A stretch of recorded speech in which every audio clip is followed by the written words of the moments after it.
আসসালামু আলাইকুম দর্শক, দেশের নানান ধরনের ডামাডোল, নানান ধরনের ঘটনার মধ্যে একটি বিষয় অন্তত কোটি কোটি মানুষের চোখ দুজন মানুষের প্রতি।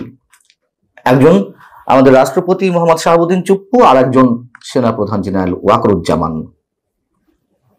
মানুষের মনে নানান ধরনের গুঞ্জন, মুখে মুখে নানান ধরনের গুজব, নানান ধরনের প্রশ্ন, ফিসফিসানি। রাষ্ট্রপতি মোহাম্মদ শাহাবুদ্দিনের কি হতে যাচ্ছে, সেনাপ্রধান জেনারেল ওয়াকারুজ্জামান কি করতে যাচ্ছেন, অথবা তার ভাগ্যে কি ঘটতে যাচ্ছে। এবং সাম্প্রতিক সময় অর্থাৎ গত 3 দিন ধরে এই গুঞ্জনটি প্রকট আকারে ধারণ করেছে। যখন আওয়ামী লীগকে নিষিদ্ধ করা হলো, আওয়ামী লীগকে নিষিদ্ধ করার বিষয়ে সরকার এখনই এরকম একটি সিদ্ধান্ত নিবে, মানুষের ধারণার বাইরে ছিল।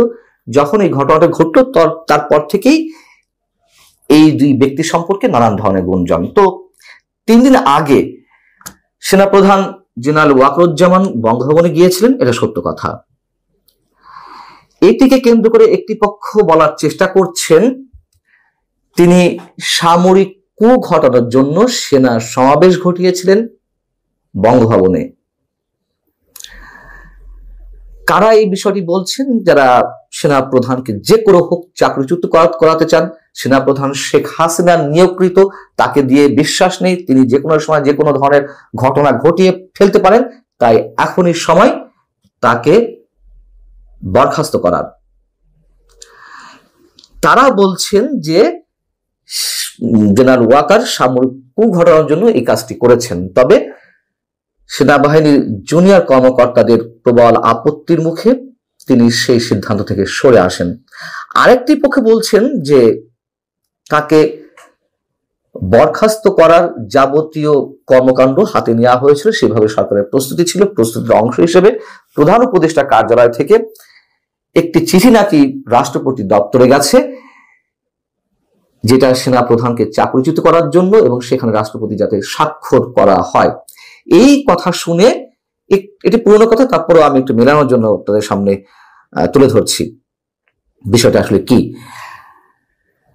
তো এই বিষয়টি যখন সেনাপ্রধান জানতে পারলেন, তার পক্ষ হয়ে বিমান বাহিনী প্রধান এবং নৌবাহিনী প্রধান সহ 10th ডিভিশনের জিওসি সহ আরো কয়েকজন উচ্চপদস্থ সামরিক কর্মকর্তা এটি ঠেকানোর জন্য বঙ্গভবনে যান, এবং একটা সময় সেনাপ্রধান নিজেই তাদের সঙ্গে যুক্ত হন। তারা সেখানে উপস্থিত হয়ে রাষ্ট্রপতিকে কনভিন্স করেছেন যাতে ওই চিঠিতে স্বাক্ষর করা না হয়, এবং তারা সেটি সফল হয়েছেন। অর্থাৎ এই দুই ঘটনার যেটিই হোক, কিছু একটা ঘটেছে, এটা নিশ্চিত।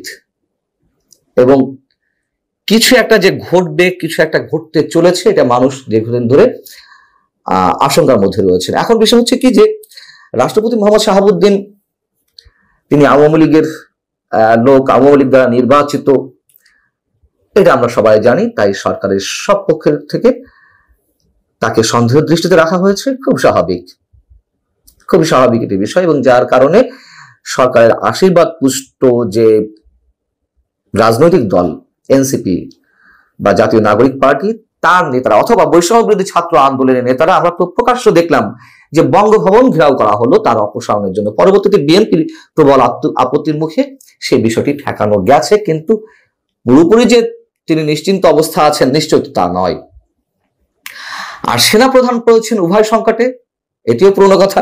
আওয়ামী লীগের একটি বড় অংশ, 80% নেতাকর্মী মনে করেন যে তিনি বিট্রে করেছেন শেখ হাসিনার সঙ্গে, এবং তিনি এই সরকারের হয়ে কাজ করছেন।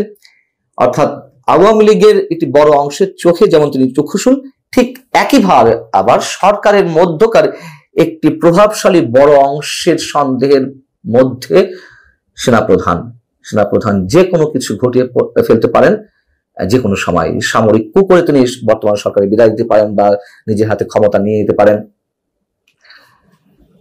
বিষয়টি হচ্ছে যে এই যে সন্দেহ, বিশ্বাসের দোলাচল, সবকিছুর পেছনে পাল্টা যুক্তি থাকতে পারে, কিন্তু বাস্তবতা এটি, সাধারণ মানুষ এখনো মনে করেন সেনাপ্রধান রাইট ট্র্যাকে আছেন, এবং সেনাপ্রধান এই মুহূর্তে সবচেয়ে বেশি বাংলাদেশের 18 কোটি মানুষের মধ্যে সবচেয়ে বেশি ভালনারেবল অবস্থায় রয়েছেন, জীবন ঝুঁকির মধ্যে রয়েছেন।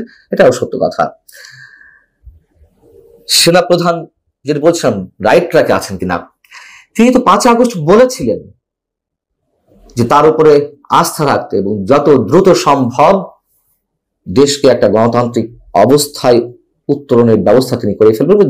যে বক্তব্যের প্রতিধ্বনি তিনি আবারও করলেন গত 25 ফেব্রুয়ারি পিলখানা ট্র্যাজেডি দিবসে। তিনি তার বক্তব্যে ফ্রি, ফেয়ার এবং ইনক্লুসিভ নির্বাচনের কথা বলেছিলেন।